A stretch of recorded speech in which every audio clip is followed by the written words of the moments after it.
क्या होगा अगर जिनकी शादी है उनको ही ये कार्ड रिटर्न गिफ्ट कर दे तो? ये कैसी बात कर रही हो? सच में यार, उनका रिएक्शन कैसा होगा? क्या पता अगर वो खुशी से पागल हो गए तो? दुल्हन का तो दिल दीवाना लगता है।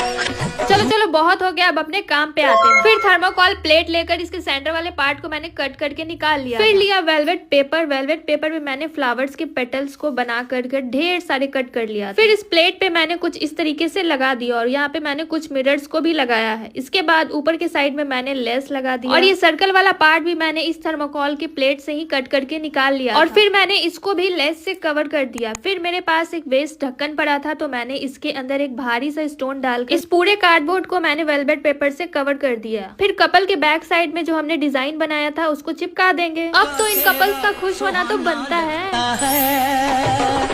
दुल्हन का तो दिल दीवाना